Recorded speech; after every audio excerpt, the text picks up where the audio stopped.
Hola, bienvenidos al podcast Soy Revelación, en donde yo, Alessa Esteban y la conductora de radio Susani Rossi discutiremos temas profundamente esotéricos, analizando y co-creando la sabiduría de esta nueva humanidad, develando misterios en egiptología, corriendo el velo de las conciencias cósmicas y recordando el origen del alma humana. Nuestro objetivo es inspirar a la nueva humanidad a recibir las memorias perdidas, la alegría y respeto por la vida y el retorno a lo verdaderamente sagrado.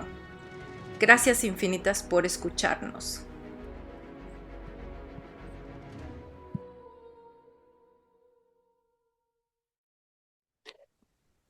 Hola, hola, muy pero muy buenos días, buenas tardes, buenas noches, como dicen otros colegas.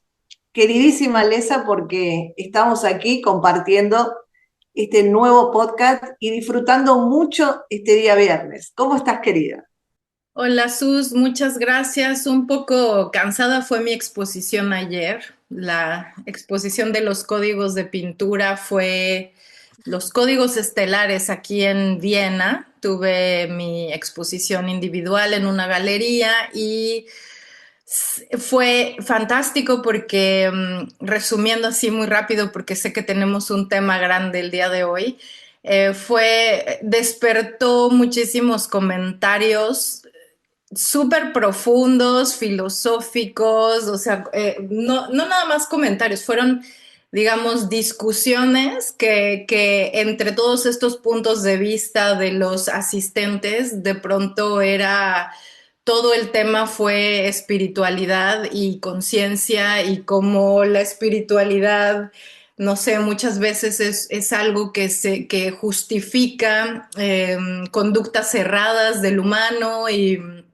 fue como de verdad todo o sea, yo tenía un poco de resistencia porque no sabía si lo iban a entender de esta manera, porque la mayoría del público que yo invito pues son gente de arte, son artistas y son gente que se dedica a otras cosas y que no necesariamente se dedica a la espiritualidad o a aprender de estos temas.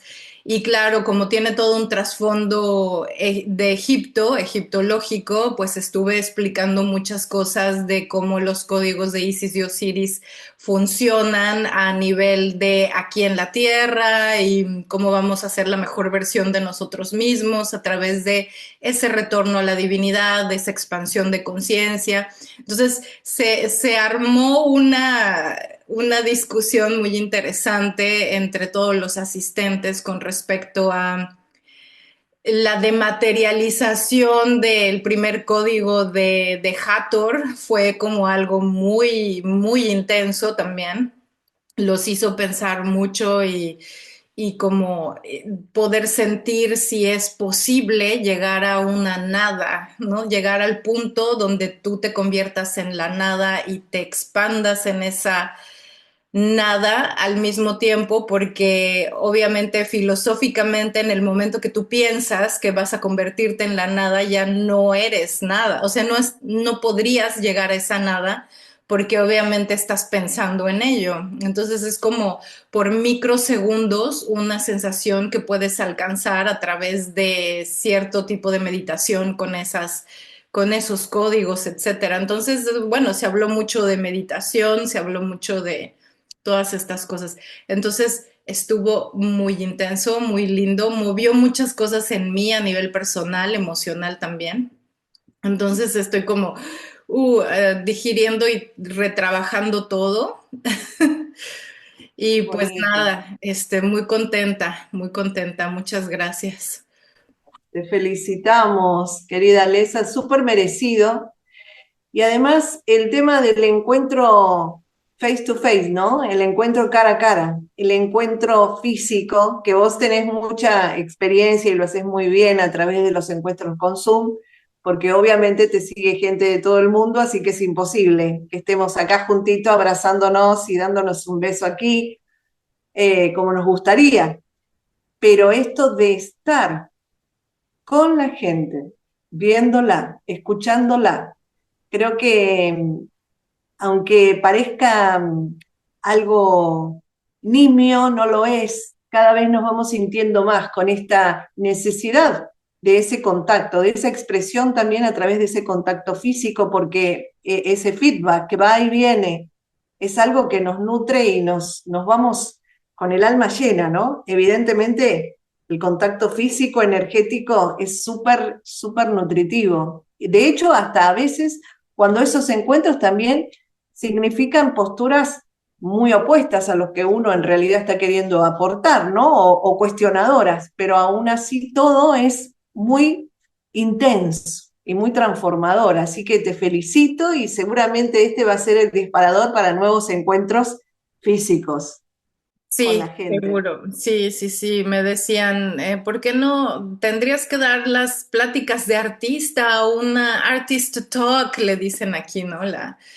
El Sí. término en inglés, pero sí, pues sí, podría ser en algún momento. Me encanta. La verdad, felicidades. Y bueno, aquí estamos entonces con este año 2025 que se viene intenso, por lo menos por aquí, las zonas de Argentina, toda América Latina y yo creo que el mundo, ¿no? Así que como nosotros siempre vamos yendo a lo que sucedió hace tanto tiempo atrás, verlo desde la perspectiva obviamente de este fascinante mundo de Egipto, eh, y cómo todo esto, ¿no? Que decíamos en otras oportunidades en los encuentros radiales, cómo cada vez que nosotros vemos una película que está referida a Egipto, cómo cada vez que escuchamos una música, cómo cada vez que vemos un símbolo, hay algo profundo interno que a nosotros nos comienza a latir. Hay una conexión que va más allá y verdaderamente eso es lo que nosotros vamos aprendiendo a través tuyo, que eso que nosotros sentimos internamente tiene una causa, tiene un motivo, tiene un porqué. Nada es por casualidad.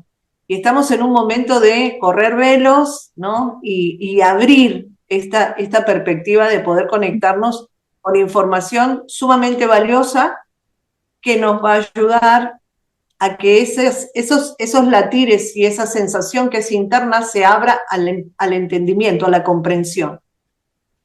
Y a través de esa comprensión vamos aperturando nuestra conciencia, ¿no? Cuando decimos tenemos más conciencia, somos más conscientes entonces de quiénes somos, dónde estuvimos y quiénes fueron los que en definitiva participaron en lo que hoy somos como seres humanos.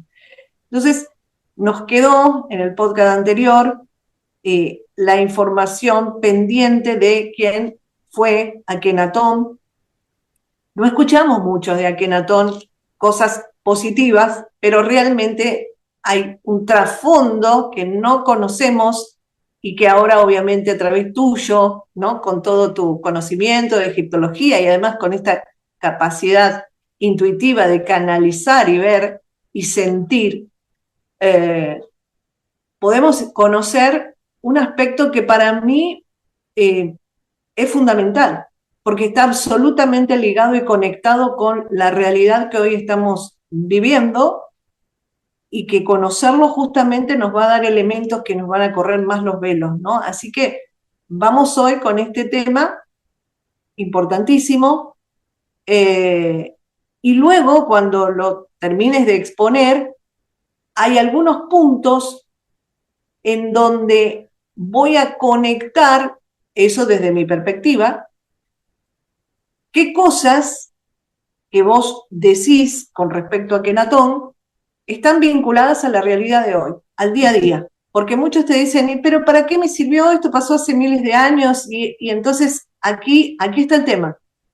¿Por qué? Porque en realidad lo que hoy vivimos está absolutamente conectado con lo que se vivió y eso también es una forma de que empecemos a entender y a sanar. Así que vamos hoy con un podcast, como siempre, que vos nos brindás, con mucha info, con mucho sentir y con la humildad que siempre nos lo brindás para que, bueno, nuestra comunidad comparta, inclusive coloque sus comentarios de lo que siente y también aporte, porque estamos todos en este camino aprendiendo y despertando juntos. Así que Ahí estás este es con el nene, ¿no? Es Tarita, Tara, la gatita. Estaba Sí, muy inquieta hoy, estaba muy está muy inquieta. inquieta, está maullando, así que si por ahí escuchan sus maullidos, bueno, No importa. es Ella parte del asunto. muy Necesita presente, atención muy extra. presente en Egipto, muy presente en Egipto, y muy valorados y valiosos los Sí, meninos, como sí, sí, decimos nosotros. los dioses felinos. Claro, claro, con muchísimo gusto me encanta hablar de Akenatón. Akenatón fue un faraón que reinó únicamente 17 años, hasta donde se sabe. No hay mucha información académica. Hay muchas, sí hay, pero no se ponen de acuerdo si fueron 17 años, 18 años, si fue, no sé, hay cosas que van cambiando un poco. Es un faraón que reinó entre el 1353 antes de Cristo y es de la decimoctava dinastía. Estableció un culto dedicado al sol únicamente, Atón, y se cambió el nombre. Su padre era Amenhotep III y él fue nombrado Amenhotep IV. Y claro, su hermano, un hermano mayor, fue Tutmosis, también muy conocido, otro faraón muy conocido. Y él cuando sube al trono y después de los primeros años de reinado cambia la religión de Egipto, que estaba tomada por los colegios sacerdotales hacia Amón, y entonces por eso se llamaban con referencia a Amón, a imagen de Amón, ¿no? Etcétera. Y cuando él cambia la religión en los primeros años él se concentra en únicamente mover la atención de toda la gente, de todo el pueblo egipcio hacia el Atón, hacia el sol. Y entonces es cuando cambia su nombre a Kenatón, porque esto es en relación a el sol, ¿no? Por eso termina en Atón. Ese era el Atón, era el sol. Y pide también, o sea, curiosamente, cambian muchas cosas en Egipto, porque por miles de años el arte siempre se mantuvo con una representación icónica muy similar, o sea, no cambiaban, eran patrones que tú veías siempre cómo iban a estar representados los faraones, siempre jóvenes, siempre con esta barbilla eh, que es representativa del poder faraónico y siempre con estas, no sé, con estas vestimentas, no sé, matando a todos los enemigos, etcétera, y él pide y claro, siempre rodeado de todos los dioses, ¿no? O sea, siempre las representaciones icónicas de los frisos, de los papiros, de todos los templos, todo lo que está en piedra siempre fue representado rodeados de los dioses. Siempre vas a encontrar desde los primeros textos en las pirámides de la cuarta dinastía en Saqqara, tienes todas estas menciones y representaciones de los dioses de siempre, Hathor, Sekhmet, Ptah, Isis, Osiris, Horus, Amón, Ra, ¿no? O sea, todos los que se fusionaron, dioses solares que se fusionan y entonces son Amón Ra o Ra Orahti, que es Horus siendo el sol también. Entonces el sol estaba presente, siempre estuvo presente. Sin embargo, cuando llega Kenaton, cambia el arte y cambia las representaciones y empieza a decir no vamos a representar a ningún dios extra más que el sol y ya no el sol en ese sincretismo en otros dioses, sino el sol solito, suelto, y además van a representarme tal y como yo me veo, tal y como yo soy, en imágenes que iban a estar íntimamente familiares con su esposa Nefertiti, con los hijos, las hijas que tuvieron juntos, tuvieron varias hijas. Y hasta donde se sabe, ¿no? Porque Tutankamón, al principio, que es hijo de Akenatón, era llamado Tutankatón, que es a imagen y semejanza del sol. O sea, era la representación del sol en la tierra, este niño dorado, ¿no? Era el niño dorado. Dorado porque está rodeado de oro. Cuando Howard Carter encuentra esta tumba, está rodeado de oro. O sea, es la única tumba. Bueno, hay un par más por allí en la historia de la arqueología egipcia que han encontrado tumbas intactas, donde no ha habido los robos típicos de los pueblos aledaños. Hay muchos ladrones de tumbas que a eso se dedicaban, a sacar el oro, venderlo y vivir de eso, ¿no? Fue como algo muy, ha sido un problema muy grande, obviamente, porque es un problema para la historia, para la arqueología, pero también ha sido, pues, parte de la historia de Egipto, ¿no? Que el material que tenemos es lo que han dejado. Sin embargo, la tumba de Tutankamón estaba intacta y encontraron kilos y kilos de oro ahí adentro. O sea, el sarcófago de Tutankamón está hecho en oro completamente. La máscara mortuoria completamente en oro sólido con incrustaciones de lapislázuli, piedras preciosas, etcétera, ¿no? Encontraron cosas maravillosas en esta tumba y entonces ahí nos dimos cuenta de la grandeza tanto económica como artística que tuvieron en esa decimoctava dinastía y en esa, pues en ese entonces, ¿no? Como ellos eran, porque también hay un montón de pedazos de piedra que se han encontrado que son cartas entre el padre de Akenatón y otra tierra cercana, Mitanni, en donde empiezan un intercambio muy profundo de la economía. Ellos en Mitanni siempre pedían dinero, pedían oro, pedían ayuda militar, etcétera, ¿no? O sea, protección de Egipto, porque al faraón le pedían protección al padre de Akenatón, o sea, era una época gloriosa de Egipto, y entonces ellos mandaban estatuas en oro, mandaban un montón de regalos a cambio de que le enviaran al padre de Akenatón la hija más hermosa que tuviera, ¿no?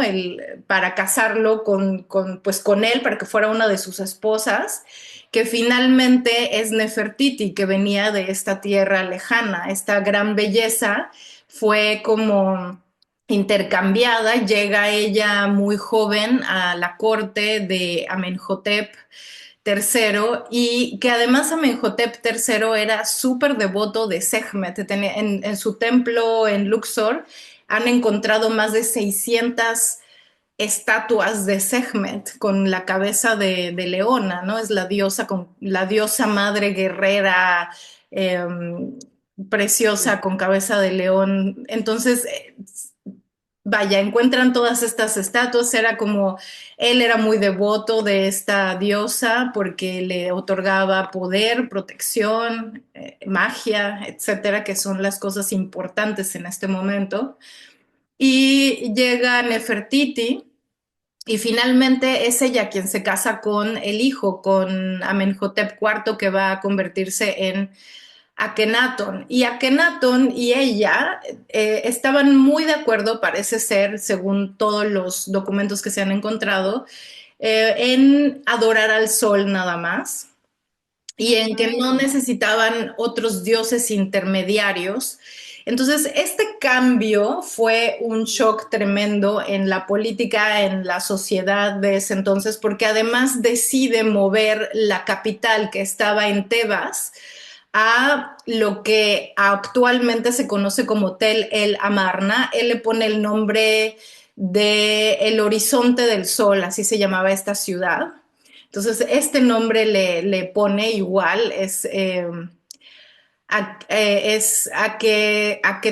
Akhenaten, es un nombre así, ¿no? Es en egipcio antiguo, pero lo que significa es el horizonte donde sale el sol. Y se meten muy al fondo en el desierto, en Tel El Amarna, esta zona, y ahí empiezan a construir una nueva sociedad, una nueva capital, únicamente dedicada a la adoración del sol. Crean templos abiertos sin techo para poder eh, adorar al Conectar. sol directamente.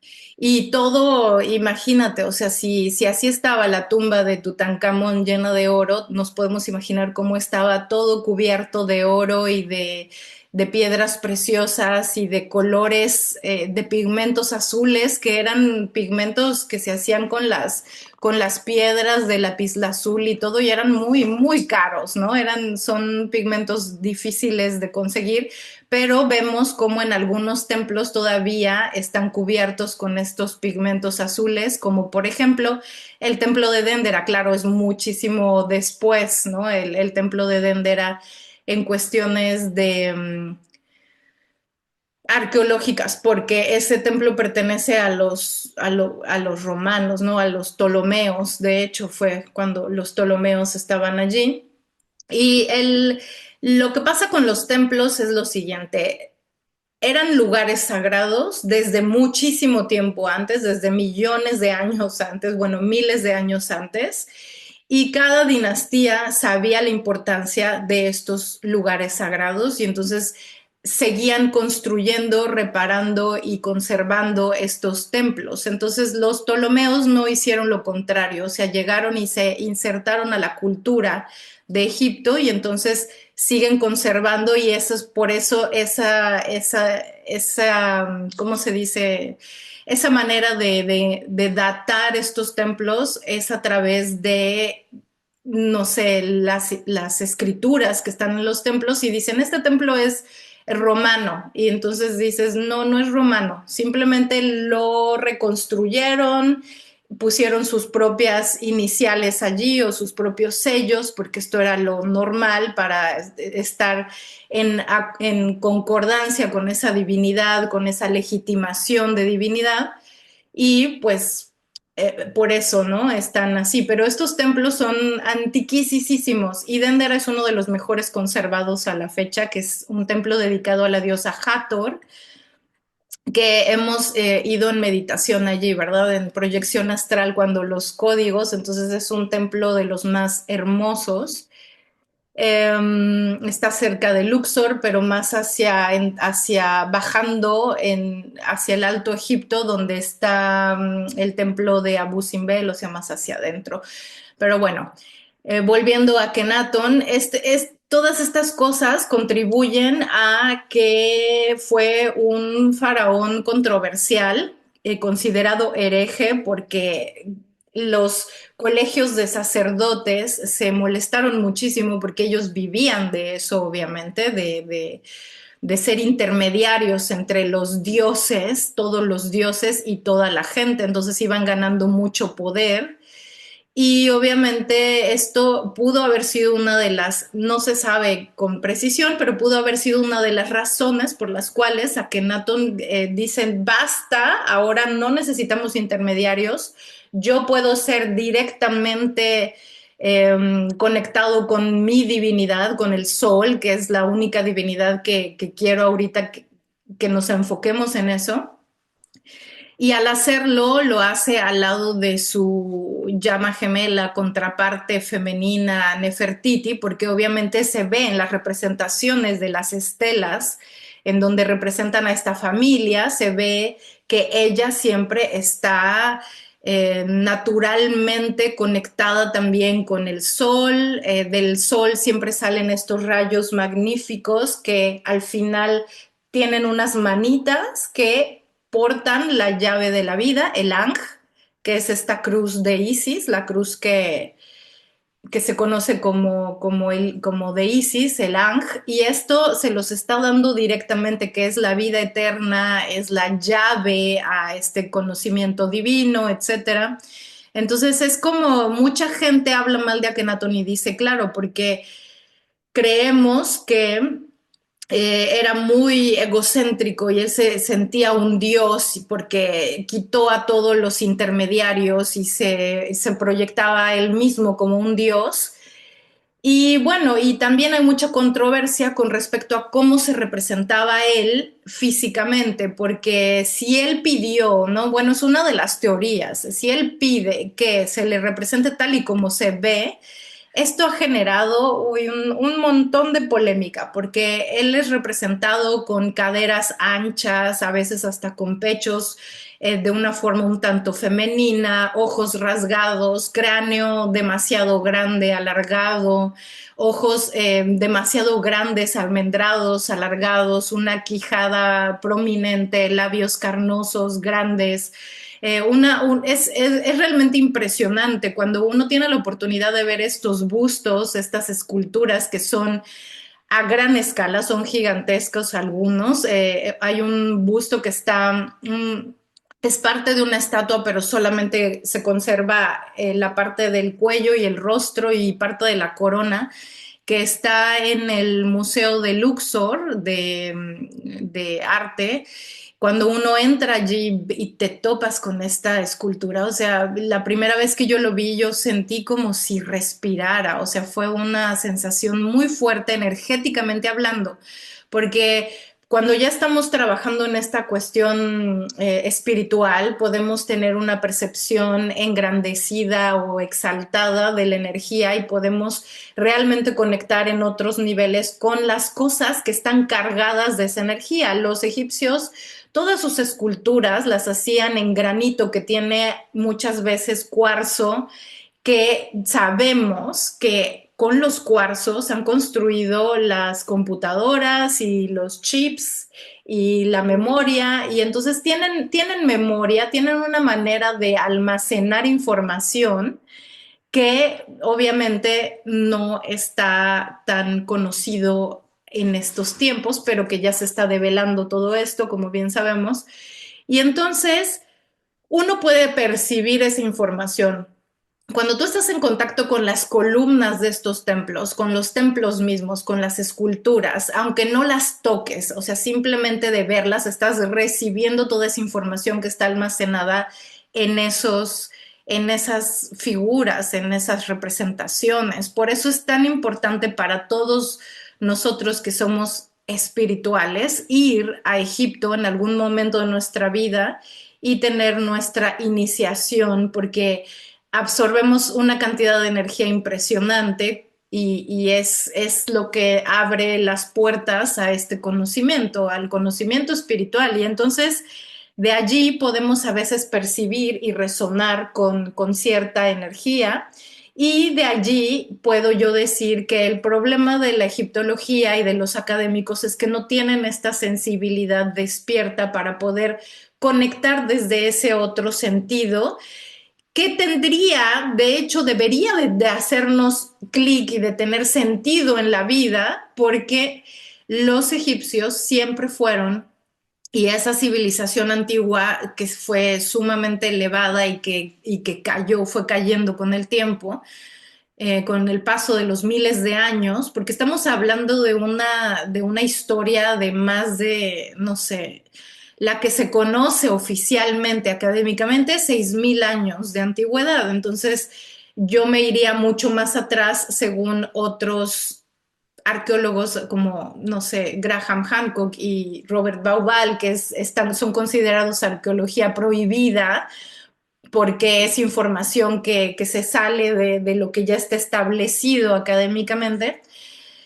Y también por mi percepción y los recuerdos de mis vidas anteriores, yo me iría a muchos miles de años antes de esto, ¿no? Que es alrededor de, estos arqueólogos lo datan 10.000 años, 10.200 antes de Cristo, en el 10.200 antes de Cristo, yo diría, podría recorrerse hasta 22.000 años antes, ¿no? 22.000 años de historia de que inicia esta civilización, tomando en cuenta que el planeta Tierra en ese momento podría haber estado en otras dimensiones y podría haber recibido seres con otra frecuencia, no seres físicos, sí, de alguna manera, pero que tuvieran otra frecuencia y otra conexión y otro conocimiento, otro tipo de conocimiento. Entonces, bueno, ahora voy a tus preguntas, pero nada más como para redondear y cerrar un poco. Akenatón pues está rodeado de toda esta intensidad, de toda esta de todas estas discusiones académicas de si realmente él tendría una enfermedad física y por eso era representado de esa manera. Se dice que la enfermedad que tuvo Lincoln, Abraham Lincoln, era similar, que se veían como partes del cuerpo un poco más gigantes. Este, etcétera, ¿no? Pero si vemos las hijas de Nefertiti y Akenatón en las representaciones también son representadas con un cráneo prominente. En el Museo del Cairo, en la parte de Amarna, de Akenatón, en toda esta zona, también vemos las esculturas de las princesas que tienen un cráneo pues muy inusualmente alargado, cosa que hoy en día nadie tiene el cráneo así. Entonces el problema es que solamente encontraron, tienen la momia de Tutankamón para hacer pruebas de ADN, tienen la momia de supuestamente de Akenatón, o sea que académicamente están de acuerdo que es Akenatón, pero no sé, yo no estoy segura de que sea, pero estas pruebas de ADN, por ejemplo, no las han, como que, no nos las han dado en libros como para poder estudiar exactamente ese linaje. Entonces, para mí esto es algo extraño porque no nos están dando la información que ya tecnológicamente ahorita podríamos tener, ¿no? Yo he estado buscando arduamente estos libros de las momias de Egipto para poder saber estas pruebas de ADN, cómo funcionaron, qué resultados, porque hay muchos documentales en donde sí te dicen, esta podría ser la momia de Nefertiti, nunca la encontraron. Realmente al final concluyen los franceses que esta momia no pertenecía a Nefertiti, que era otra noble de la corte. También a través del ADN se dan cuenta que la madre de Tutankamón probablemente no haya sido Nefertiti, no sé, una discusión grande al respecto de si Tutankamón tenía enfermedades porque como se casaban entre hermanos y entonces en fin, también encontraron dos momias pequeñitas de bebés, de niñitos chiquitos, en la tumba de Tutankamón, que además guardaron en los almacenes de los museos por años y se desbarataron, no sé, porque cuando las encontraron en los años 40, 50, estaban perfectos los cráneos, o sea, pudieron haber hecho los scans o las tomografías, este tipo, bueno, no sé si lo tendrían tan a la mano en ese momento tecnológicamente, ¿no? Este acceso a estos aparatos, pero la manera en cómo los conservaron fue tristemente muy pobre. Y cuando los empiezan a sacar para hacer las pruebas de ADN, que sí las pudieron hacer y que sí se dan cuenta que son de, de los hijos, dos bebecitos de Tutankamón, pues entonces ya estaban destruidos, ¿no? Muy deteriorados sí, estos remanentes, qué lástima. Pero bueno, pues todo esto es parte de cómo se va construyendo la historia y de cómo nos la van dictando. Entonces sí, ahora sí me voy a que hagas las preguntas que son más de tu interés espiritualmente, me imagino, para que... Sí, bueno, por ejemplo, en este caso de de las momias de los bebés, qué interesante hubiera sido saber si el cerebro de esos chicos, el cráneo, era alargado, porque, digamos, podríamos pensar que a lo mejor por distintas costumbres o con distintos propósitos, desde muy pequeños o desde recién nacidos, podrían, digamos, llevar a que esos cráneos tomasen esa forma con determinados, suponte, procedimientos de colocación de distintas redes o distintos aparatos para que vayan tomando esa forma, ya que uno sabe que al nacer son muy, muy tiernos, que es algo en Claro. realidad que se puede malear, ¿no? De hecho, en los partos muchísimas veces cuando se hacía, por ejemplo, a través de un procedimiento que era force, que se colocaba, viste, todo como unas tenazas para sacar el bebé, esas formas, digamos, que van quedando como pozos en la cabeza, en el cerebro, es justamente por eso, ¿no? ¿Por qué? Porque los sacan y Claro. eso, digamos, hace presión en esa cabecita tan tierna que recién nace. Entonces, fíjate qué cosas interesantes podrían haberse descubierto porque quizás Pero esa hay, criatura... están Sí, las fotos. O sea, tú ves las fotos que sacaron en el momento en el que documentaron, porque el arqueólogo en ese momento, Howard Carter, sí. documentó durante los siguientes 10 años, cuando encontró la tumba de Tutankamón, los siguientes 10 años documentó precisamente cada objeto, más de 5,000 objetos que se encontraron dentro de esta tumba. Entonces procesó perfectamente bien todo y le sacaron fotografías, se han sacado fotografías cada que los almacenan, los vuelven, o sea, existen esas fotografías y sí se ven unos fetos, porque uno de ellos es un feto, o sea, no están realmente desarrollados, o sea, son demasiado pequeñitos, probablemente murieron en el mismo parto, una cosa así pudo haber sido. Y se ven los cráneos, sí, muy grandes, pero los bebés, en comparación en un esqueleto de un bebé, sí se ve, el cráneo siempre se ve un poco más grande, o sea, sí se ven, no sé, tendríamos que compararlo con otros. No soy médico forense, ¿no? Me encantaría Claro, pero saber esto, pero a claro, lo estaría, mejor si alguien por ahí compara la foto que sí la pueden encontrar en internet de estos pequeños con esqueletos de bebés, podemos ver si el cráneo era un poco más grande o no. Cuando yo vi la momia de claro, Tutankamón no parecía, o sea, la momia es conmovedora realmente porque es muy pequeñita, pero también en el proceso de momificación, etcétera, pues se reduce el cuerpo, ¿no? Entonces se ve como un niñito, pero realmente parece ser que él murió a los 17, 18 años, él subió al trono a los 10 años, entonces era un niñito, ¿no? Un niñito Tutankamón, que probablemente como la familia de Amarna fue perseguida, Nefertiti, Akenatón probablemente fue asesinado, todo esto, porque hubo una persecución, ¿no? Y hubo, o sea, no estaban de acuerdo con que cambiara la religión de esta manera y todo la capital, etcétera, hablan de Akenatón como un muy mal gobernante, pero pues no sabemos realmente, ¿no? O sea, la gente siempre está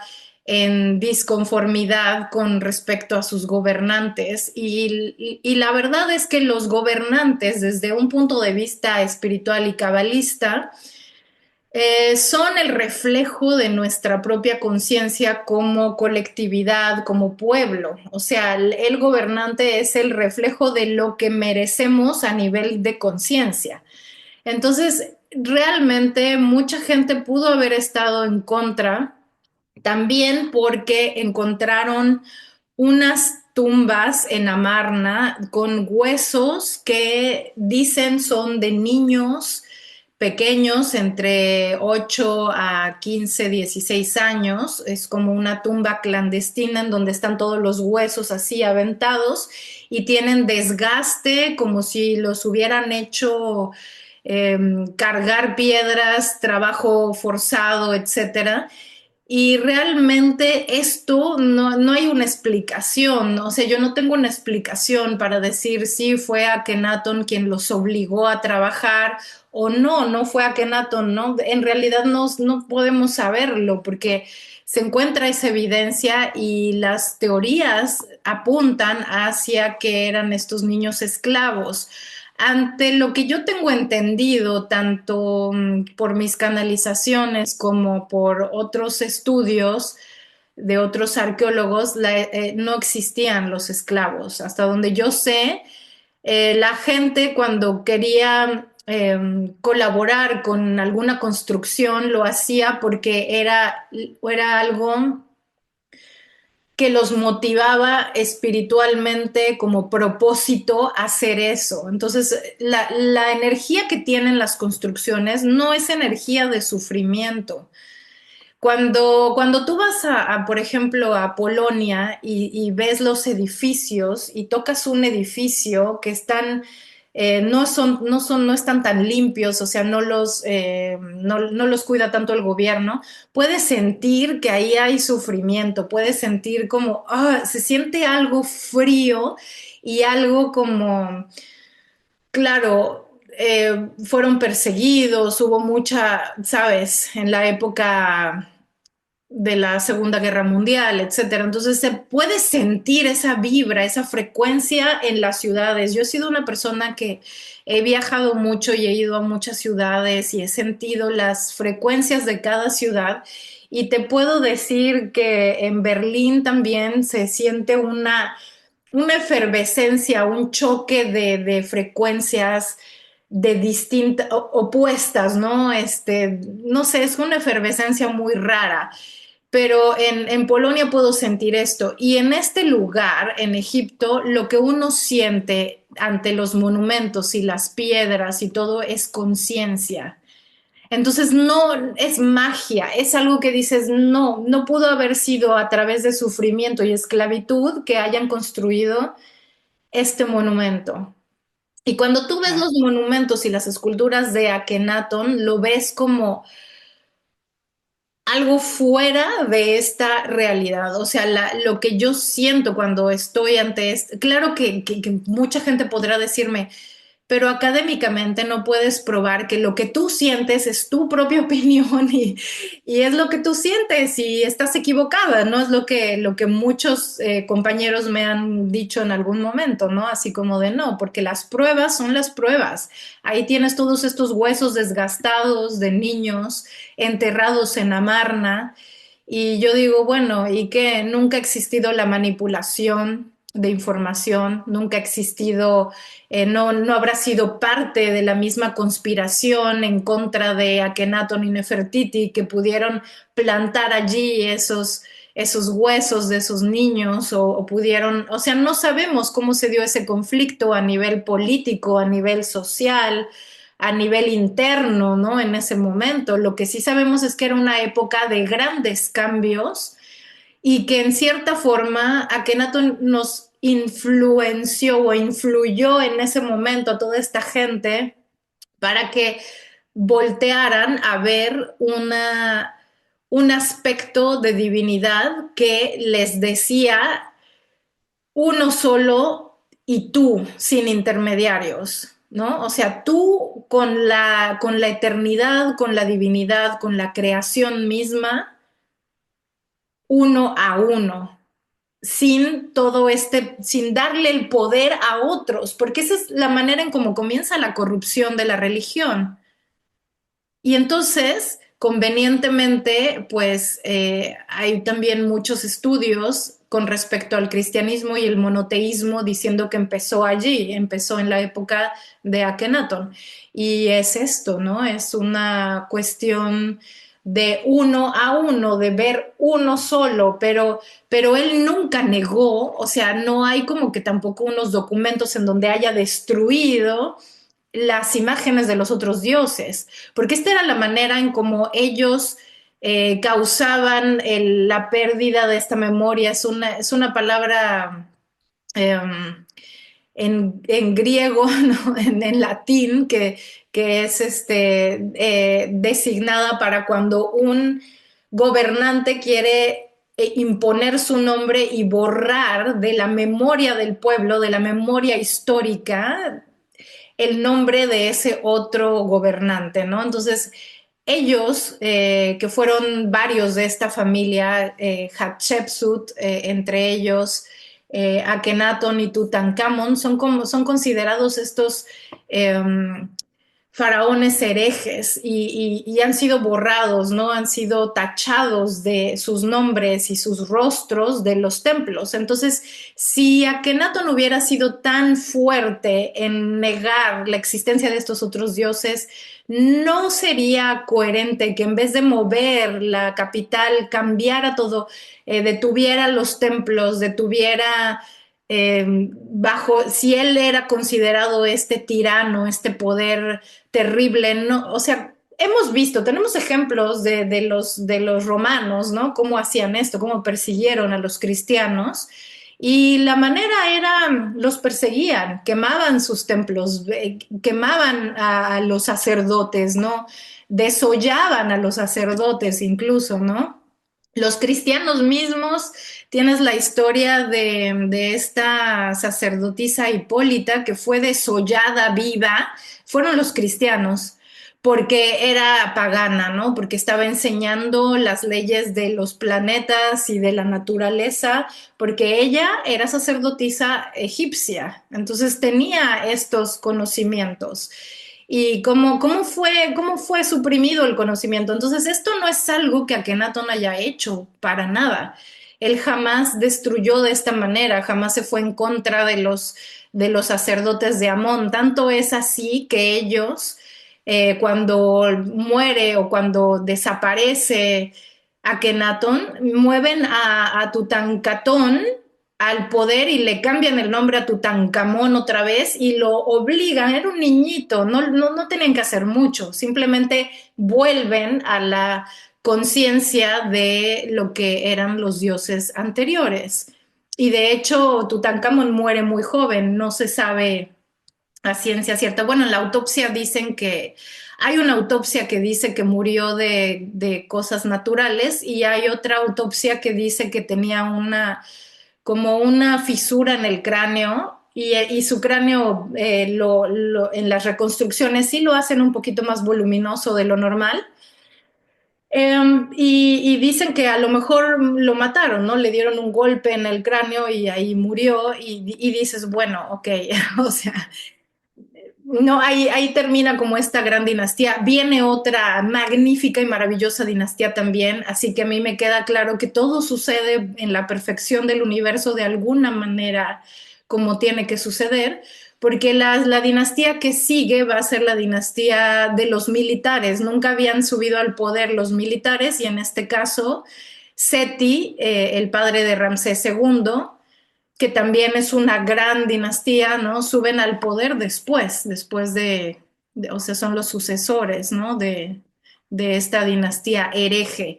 Y entonces, parte de lo que, de la historia que Seti I graba en una de las paredes en su templo en Ábidos, que es su templo mortuorio, contiene los nombres de todos los faraones que existieron históricamente desde los dioses, luego del primer faraón, Menes, el rey escorpión, etcétera, y pone los nombres de todos excepto los nombres de Hatshepsut, Akenatón y Tutankamón. Son los tres herejes borrados de la historia, ¿no? Entonces, es fascinante porque tienen tantos años, ¿no? De antigüedad que no sabemos de dónde viene todo esto, ¿no? De dónde vienen estos desacuerdos. Y realmente yo siento que es muy importante Akenatón porque nos hizo volver a esto, ¿no? A lo que tendría que ser lo verdadero, ¿no? El verdadero camino espiritual está en uno mismo, no es ningún otro ser, es como la conexión con la propia divinidad, con la divinidad interna. Entonces es sumamente interesante porque ¿qué pasa con los demás dioses? ¿Qué son para él los demás dioses?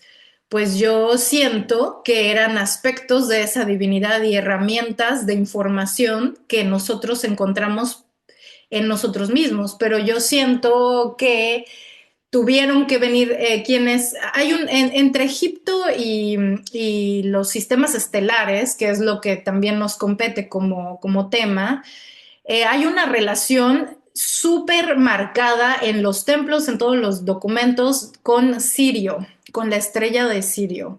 Nosotros sabemos que en Sirio se encuentra el Consejo de Luz, uno de los consejos de luz más grandes de todo el universo y que contiene conciencia aviar, que la vemos representada en todos los templos a través de Horus, que es un halcón solar, que podría estar representando el sol de Sirio, ¿no? Sirio A. Y vemos conciencia leónida, y representada también con el disco solar en la cabeza en las diosas como Sekhmet, y vemos también conciencia humana o con estos rasgos homínidos, humanoides, como el dios Ta y varios otros dioses que vienen de Sirio, que se enlazan con Sirio. Y ellos, según la historia estelar de los registros akáshicos estelares que me he dedicado a estudiar, venían o sea, los maestros de Sirio son quienes construyen lo que va a ser la nueva civilización, y esto lo hacen en Egipto. Claro que hubo en esta misma época, hubo conciencia lirana de los azules de Vega, de los aviares, etcétera, que llegan a otras zonas geográficas del planeta Tierra y establecen también el inicio de la civilización bajo esos principios. Entonces, ellos lo hacen, por ejemplo, en Asia, en esta zona geográfica, ¿no? Van a ser los dioses como Shiva y Shakti y Kali y no todos estos dioses, que Kali es una diosa destructora igual que Sekhmet, ¿no? Tenemos como, si la civilización no funciona muy bien, los matamos, ¿no? O sea, volvemos a empezar desde cero, un reset completo. Perdón, creo que me estoy pasando de tiempo, no estoy muy segura, pero bueno, si es así, creo que valía la pena, pero porque ya me habían pedido mucho este tema de Akhenaton, de hecho. Es muy importante. Y esto de la conexión con, como vos decís, con uno Sirio. mismo y con esa conexión que tenemos con la esencia divina, que en realidad a través de esta conexión y adoración al sol, podemos llegar entonces a interpretar que la divinidad máxima o la fuente se ubicaría físicamente en ese sol, porque uno nota que a través de la observación del sol que nosotros tenemos en nuestro sistema, es impresionante cómo vamos despertando a capacidades internas. Y cada día más escuchamos esto de observa el sol en los horarios en que puedas, obviamente, porque va trabajando sobre tu glándula pineal, llega al cerebro y es impresionante cómo comenzás a despertar a capacidades internas. Podríamos decir que supuestamente esa fuente o esa máxima potencia de la fuente físicamente estaría ubicada en el Sol. ¿Qué Sí, me decís? pero además mi teoría, que es a lo que iba con la conexión con Sirio, por eso mencioné Sirio, es que el sol nuestro, de nuestro sistema solar, es como el sol de Sirio. O sea, hace referencia, todas las referencias y representaciones del sol aquí hacen referencia a ambos, ¿no? A ambos soles. Y yo creo que no es nada más como el contacto con este sol, sino el conocimiento heredado de Sirio.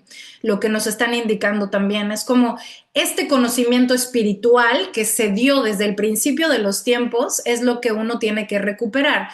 Y yo siento que por los rasgos físicos de Akenatón, fue un ser enviado como un maestro ascendido, como un maestro como lo fue Cristo en su momento, enviado desde Sirio, un maestro de Sirio que vino a replantear, ¿no? A tratar de replantear de alguna forma este conocimiento, ¿no? Y a transmitirlo a través de vean cómo nosotros somos de otro lugar, vean cómo este conocimiento viene de este otro origen. Y si se fijan, pues el dios Ta, que es un dios creador en donde su nombre tiene la hélice del ADN como jeroglífico, viene dentro de su nombre. Él tenía un cráneo bastante prominente, siempre está como con una especie de casquito azul y es bastante grande. Él y Sekhmet son consorte, ¿no? Están juntos. Y de la misma manera, Akenatón tiene el poder femenino representado en Nefertiti, que siempre estuvieron representados a la par, ¿no? Siempre están representados juntos, como creando esta conexión con el sol, etcétera. Entonces hay una parte también femenina de llama gemela que ahora podemos leer a través de este conocimiento espiritual que ya tenemos, pero sí se puede ir denotando en estas como parejas poderosas, ¿no? Porque también se va a repetir, no nada más con Isis y Osiris y que se repite con Nefertiti y Akenatón, se va a repetir con la pareja poderosa de Ramsés II y Nefertari, que son también otra vez esta contraparte. Incluso Ramsés II hace dos templos maravillosos, el de Abu Simbel y el de Nefertari, dedicado también a las diosas femeninas, a Isis y a Hathor. Y es como, es esto, ¿no? O sea, no puede ir uno sin el otro, no puede ir el divino masculino sin el divino femenino, no se puede expresar en su mayor potencial aquí en la Tierra si no están como en esta Claro, correlación, ¿no? De cierta forma. Entonces, esa es mi correcto. teoría, que vienen de Sirio, por eso se ven así. Y por eso Bueno, por tratan eso. de revocarnos a el sol, que es el sol de Sirio también.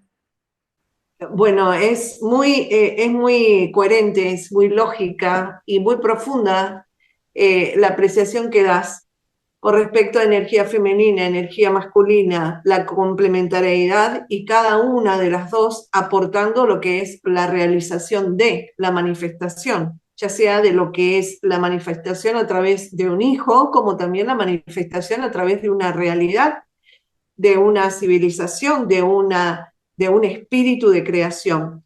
Y vos fíjate cómo, y bueno, en este caso, por supuesto, nosotros siempre desde el mayor respeto y la humildad, que es fundamentalmente la base, creo, ¿no? De todo ser humano que tiene la buena intención de compartir lo que resuena internamente, que no quiere decir que sea la verdad, porque esa verdad tiene un montón de aspectos y uno lo que está tratando es de ir captando la que resuena en uno, pero me parece que justamente este principio de la energía femenina y la energía masculina representada en el género femenino y masculino fue coartado en cierta forma a través de la venida del Maestro Jesús, cuando en realidad la impronta era, él es solo, no tiene ninguna mujer, y definitivamente, digamos, el enfoque que quisieron dar, que después la sigue la religión católica, ¿no? Lo de este ascetismo, lo del hombre solo puede, y la mujer está relegada,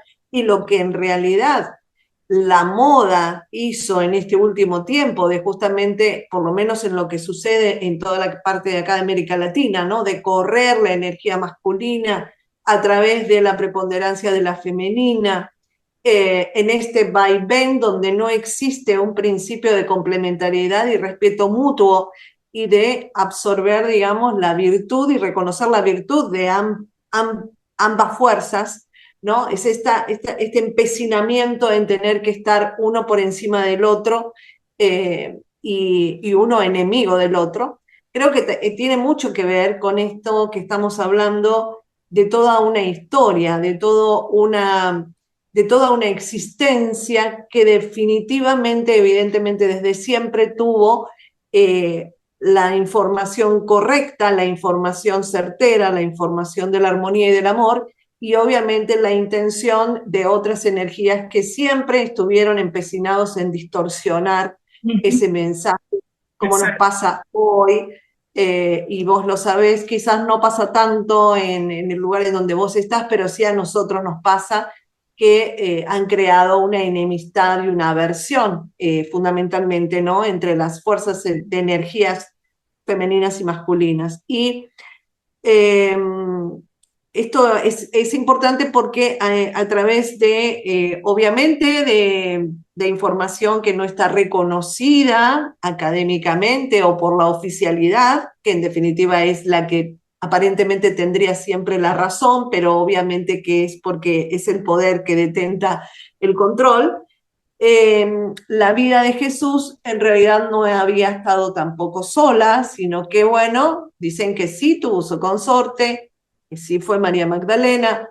Esto puede ser cuestionado fundamentalmente para quienes en realidad creen absolutamente en el dogma que establece la religión cristiana, que también es respetable porque, como decimos, nadie tiene la verdad, pero desde esta perspectiva nosotros podríamos realmente entender que todo lo que significó y que significa una impronta de verdad para volver a la conexión con el amor, tiene inevitablemente la confluencia de estas dos energías, la femenina y la masculina, ¿no?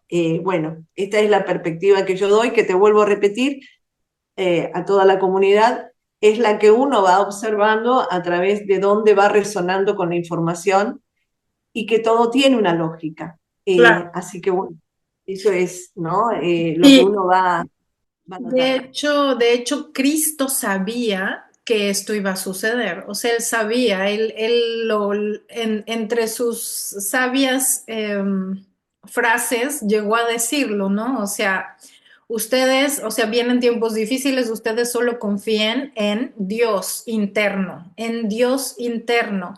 Y también viene diciendo esto, es tu conexión con la divinidad. No, y claro, fue manipulado hasta el cansancio, ¿no? Y ha sido reprimida la energía femenina durante miles de años, pero ahorita ya hay muchísimas personas que nos estamos alineando nuevamente con la recuperación de esta conciencia, que lo vemos en todo, en la historia de la creación, siempre tenemos el femenino y el masculino, siempre van a estar, o sea, vayan a los dioses más antiguos, siempre son femenino y masculino, siempre vienen en pares. Y esto es una de las teorías de los Aviares, de Thoth, el dios de la sabiduría, de la magia. Él dice, tiene la teoría de regeneración de Thoth, quiere decir que grupos de almas siempre se van a precipitar en el planeta Tierra en femenino, masculino, femenino, masculino. Hay estos esquemas están allí en los templos, en el templo de Dendera, está allí, por eso se conoce y siempre vienen con estos dioses, es una diosa ranita y un dios, una diosa cobra y un dios ranita. Y esto es así, el femenino, masculino y son 8 parejas. Entonces dice uno, ok, así está representado visualmente, o sea, se entiende que vienen a la Tierra siempre en pareja. Siempre una galaxia se construye y otra también representando un femenino, un masculino. Y siempre va a ser así, ¿no? La vasija, la nada, la oscuridad, la matriz que va a ser impregnada con la acción, con lo masculino, con la luz, ¿no? La luz representa, en la cábala es igual, ¿no? Es vasija y luz, que es lo que va a llegar a ser la creación, ¿no? Entonces siempre es así, femenino y masculino. Vos sabés que viendo el otro día un espacio del Vaticano que seguramente vos debés conocer entre todos los lugares donde estuviste, hay una plaza donde justamente, si vos la mirás desde arriba, desde perspectiva, la plaza tiene como si fuera un óvalo y luego, digamos, una parte, digamos, alargada, Ujú. que si nosotros la observamos desde esta perspectiva, podríamos ver, ¿no? La vasija, ¿no? Que representa el órgano femenino y el órgano masculino. O El sea, órgano masculino está con el obelisco, es la Plaza de San Pedro en el Vaticano, ¿no? Es esa perspectiva desde arriba, que de hecho la diseñó Miguel Ángel, no, Bernini sí, también, Bernini ahí incluyó, pero sí sí, está, se ve desde arriba, el obelisco que trajeron de Egipto, ese obelisco lo trajo Calígula y lo plantó allí desde hace, o sea, de hecho Roma es una de las ciudades que tiene más obeliscos en el mundo. Entonces sí. algo saben, algo intuían y claro, el obelisco es como, es una figura fálica, ¿no? Que se extiende hacia arriba y claro, la plaza está diseñada como un óvalo, como una matriz y el obelisco está en medio. Exacto, y bueno, evidentemente la idea de esos seres es implantar justamente una política absolutamente energética machista dentro de lo que es la energía masculina. Nosotros también tenemos nuestro obelisco acá en Buenos Aires, lo Sí, habrás visto, lo habrás visto. Bueno, pero me pareció sumamente interesante, Alesa, como siempre. Yo disfruto muchísimo escuchándote, como seguramente nuestra querida audiencia, porque nos terminamos dando cuenta siempre, ¿no? Que para poder saber y saber y entender o comprender el presente, inevitablemente nos tenemos que ir para atrás. Y nos tenemos que ir para atrás, muy para atrás, donde cada vez más nos vamos dando cuenta que en realidad todo lo que fue plasmado, ya sea dentro de dibujos o dentro de formas o jeroglíficos, imágenes, donde uno va viendo, suponte, como vos estabas nombrando, imágenes con rostros de aves, cuerpos humanos, rostros de leones, cuerpos humanos, y uno dice, hoy, ¿qué fue lo que les pasó? ¿No? ¿Qué tomaron? ¿Qué alucinaciones? No, en realidad es esta conexión absoluta que siempre tuvimos con los seres